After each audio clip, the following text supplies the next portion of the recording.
Good morning, student. This is the revision video for 9th class. We are doing the chapter number 5, Introduction to Euclid Geometry. Introduction to Euclid Geometry में सबसे पहले जो definition पढ़ी थी हमने बेटा वो स्टेटमेंट की पढ़ी थी. स्टेटमेंट क्या होती है? A sentence which is right or wrong, which is right or wrong या true or false. ऐसा सेंटेंस जो या तो ट्रू हो या फॉल्स हो, उसी सेंटेंस को हम स्टेटमेंट बोल पाएंगे. कोई ऐसा सेंटेंस जो ट्रू और फॉल्स ना बता पाए उसको हम स्टेटमेंट नहीं बोलेंगे. जैसे हमने उसका बार बार एग्जांपल दिया है आप लोगों को, x + 5 < 6. अगर हमारे पास ये कोई एक सेंटेंस है तो क्या हम बता सकते हैं कि ये स्टेटमेंट है? देखो यहाँ पर x आइडेंटिफाई नहीं है.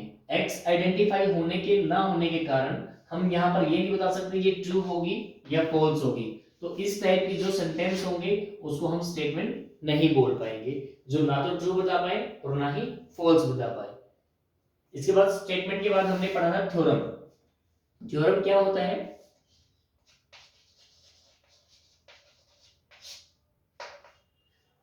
A statement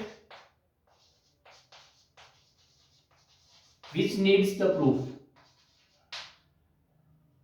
स्टेटमेंट या ट्रू स्टेटमेंट हम बोल सकते हैं which needs the proof, जिसको प्रूफ की जरूरत होती है, जिस स्टेटमेंट को प्रूव करना पड़ता है उसको हम क्या बोलते हैं? थ्योरम बोलते हैं. इसके बाद हमने पढ़ा था एक्सोम. एक्सोम क्या होता है? यूनिवर्सल ट्रूथ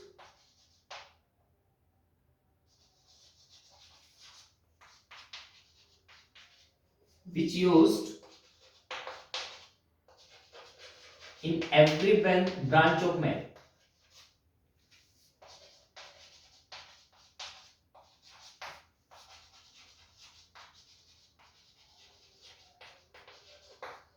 अलजेब्रा में भी हम उसको यूज कर सकते हैं, उसको हम ज्योमेट्री में भी यूज कर सकते हैं और उसको हम अर्थमेटिक में भी यूज कर सकते हैं. एक्सोम के बाद हमने पढ़ा था पोस्टुलेट. पोस्टुलेट और एक्सोम्स क्वाइट सिमिलर होते हैं. ये भी एक यूनिवर्सल ट्रूथ सेंटेंस होता है. इस यूनिवर्सल ट्रूथ है, universal truth which used in geometry only, जो ओनली ज्योमेट्री में यूज होता है उसको हम क्या बोलते हैं? पोस्टुलेट बोलते हैं. और लास्ट जो हमने पढ़ा था कोरोलरी. कोरोलरी क्या होता है? थ्योरम विथ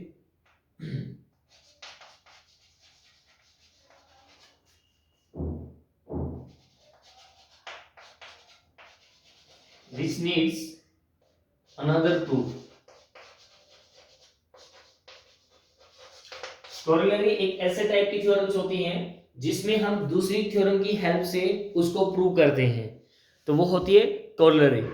तो इस टाइप से हमने इंट्रोडक्शन टू यूक्लिड ज्योमेट्री में स्टेटमेंट, थ्योरम, एक्सोम, पोस्टुलेट और कोरोलरी की डेफिनेशन पढ़ी थी.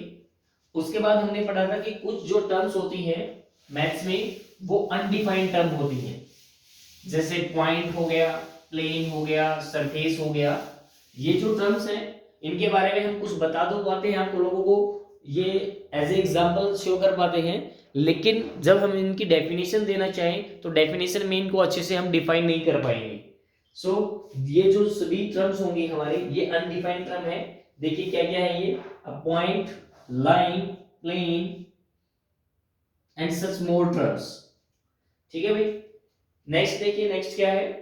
एक्सोम्स और पोस्टुलेट जो है वो इस टाइप के यूनिवर्सल ट्रूथ होते हैं जिनको प्रूफ की कोई जरूरत नहीं होती है. प्रूफ की जरूरत किसको होती है? थ्योरम्स को प्रूफ की जरूरत होती है.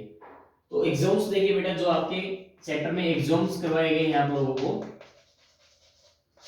एक्सोम्स, एक्सोम्स नंबर फर्स्ट क्या है? Things which are equal to same things are equal to one another.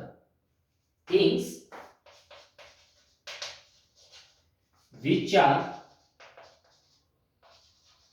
equal to other things are equal to one another. कोई चीजें अगर एक दूसरे के इक्वल हो तो वो किसी दूसरे के इक्वल हो तो वो आपस में भी एक दूसरे के इक्वल होंगी। जैसे ए बी अगर सी डी के इक्वल है, सी डी अगर ई एफ के इक्वल है, तो हम कहेंगे कि यहाँ पे ए बी जो है वो किसके इक्वल होगी, वो ई एफ के इक्वल हो जाएगी। ये आपके पास एग्जाम नंबर फर्स्ट था। इसके बाद सेकेंड एग्जाम देखिए क्या गिवन है, if equal are added to equal then whole are equal. If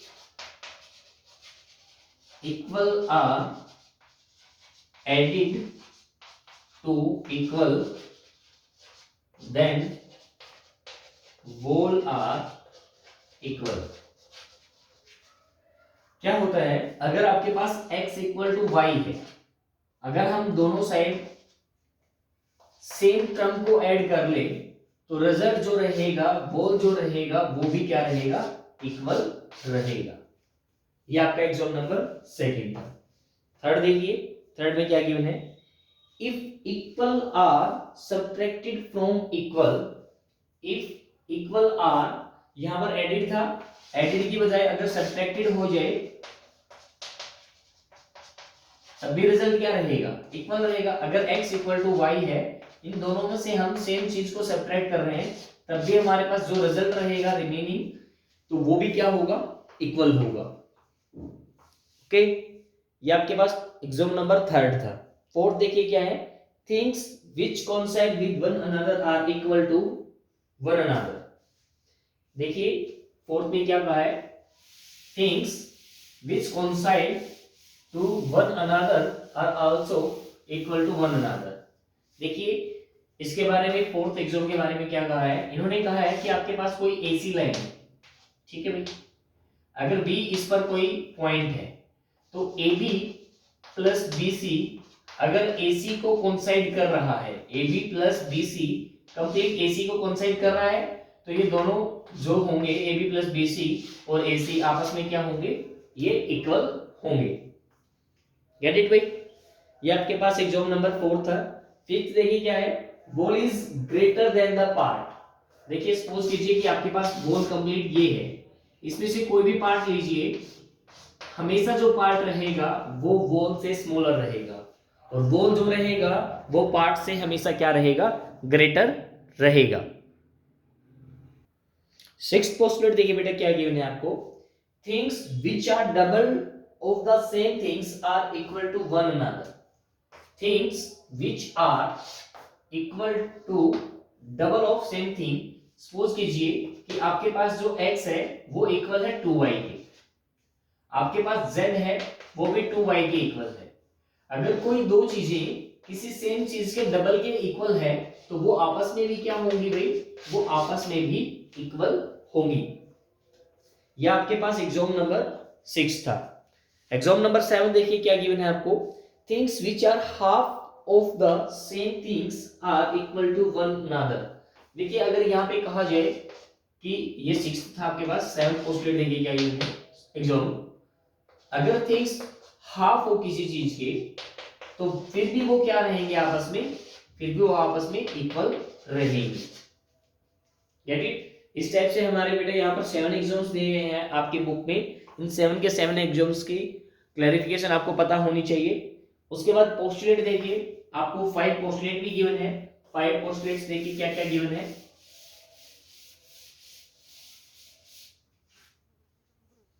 first postulate,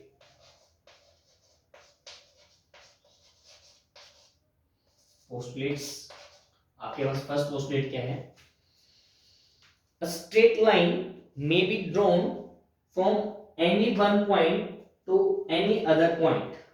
आपके पास कोई भी दो पॉइंट गिवन है, इन दोनों पॉइंट से पास होने वाली आप एक लाइन ड्रॉ कर सकते हैं। यानी कि अगर आपके पास कोई एक सिंगल पॉइंट अगर दे रखा है तो कोई दूसरा पॉइंट अगर दे रखा है तो वहां से वहां तक हम एक सिंगल लाइन ड्रॉ कर सकते हैं।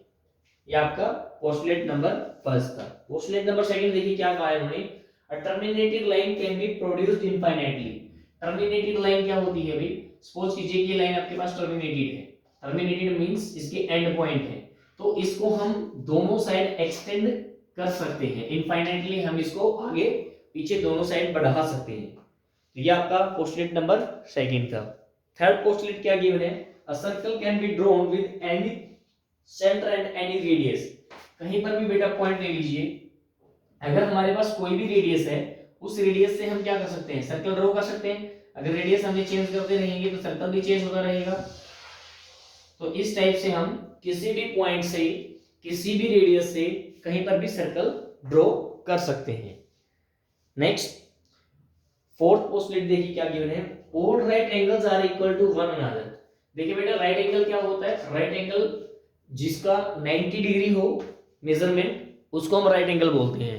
अगर हमारे पास ये राइट एंगल दे रखा है एक्स वाई जेड, सपोज कीजिए कि एक्स वाई जेड ये आपके पास 90 डिग्री है और ये आपके पास एबीसी 90 डिग्री है, और एक और ले लेते हैं यू वी डब्ल्यू, ये आपके पास 90 डिग्री है। तो ये तीनों के तीनों एंगल अगर 90 डिग्री के हैं, राइट एंगल हैं, तो तीनों आपस में क्या होंगे? इक्वल होंगे। ठीक है भाई, सभी राइट एंगल आपस में क्या होंगे भाई? इक्वल होंगे। तो ये आपका पोस्टुलेट नंबर 4 था। पोस्टुलेट नंबर 5 देखिए बेटा क्या है, और पोस्टुलेट नंबर 5 पर तो हमारी कंप्लीट एक्सरसाइज 5.2 भी इसी के ऊपर बेस्ड है। तो फिफ्थ पोस्टुलेट में हमेशा ये बोलता है हमें कि अगर आपके पास टू स्ट्रेट लाइन है, अगर आपके पास टू स्ट्रेट लाइन है, उस स्ट्रेट लाइन पर अगर हम कोई थर्ड स्ट्रेट लाइन डालते हैं, तो जो भी इसके को इंटीरियर एंगल बनते हैं 1 2 3 4 को इंटीरियर एंगल बनते हैं, अगर को इंटीरियर एंगल्स का एड लेस देन 180 हुआ और जिस साइड हुआ, तो लाइनें वहां पर बढ़ाने पर उस साइड में मिलेंगी। सपोज कीजिए अगर 1 और 2 180 से कम है, तो ये लाइनें थोड़ी सी चेंज हो जाएंगी, और चेंज होने के बाद इसको मैं इनफाइनाइटली आगे बढ़ाऊं और इसको इनफाइनाइटली आगे बढ़ाऊं, तो कहीं ना कहीं ये लाइनें आपस में क्या करेंगे? ज्वाइन करेंगी। अगर एंगल 1 + 2 ग्रेटर देन 180 हुआ, तो ये लाइनें इस साइड नहीं, ये लाइनें अपोजिट साइड मिलेंगी। अपोजिट साइड बढ़ाने पर ये कहीं ना कहीं वापस वहां पे मिलेंगी। अगर एंगल 1 + 2 180 हुआ, तो ये लाइनें कभी भी नहीं मिलेंगी और ये लाइनें हमेशा क्या रहेंगी? पैरेलल रहेंगी। तो इस टाइप से आपका ये फिफ्थ पोस्टुलेट था। तो आपने इस चैप्टर में जो भी एक्सियोम्स, जो भी पोस्टुलेट या जो भी डेफिनेशन दी थी, उन सबको अच्छे से पढ़ना है। उसके बाद एक्सरसाइज 5.1 और 5.2 बहुत इजी वे से हो जाएगी। 5.1 में हमने क्वेश्चन भी किए थे। इन क्वेश्चंस में क्या करना है, आपको यही बताना है इसमें कौन से वाला पोस्टुलेट यूज हो रहा है या कौन सा एग्जाम यूज हो रहा है, या जो भी स्टेटमेंट ये देगा ये ट्रू है या फॉल्स है, या एग्जाम इसमें कोई यूज हो रहा है नहीं हो रहा है। तो इस टाइप से आपको 5.1 एक्सरसाइज करनी है। हम वीडियो में ये कंप्लीट एक्सरसाइज करवा भी चुके हैं। 5.2 जो है वो बेटा आपकी रहती है। नेक्स्ट जो मंडे को जो वीडियो आएगी, उस वीडियो में आपको 5.2 का सॉल्यूशन मिल जाएगा। होप सो कि ये सभी को समझ में आया होगा। अच्छे से प्रैक्टिस करना बेटा, और ट्राई करना और अपनी नोटबुक को कंप्लीट करना। Thank you student, have a nice day.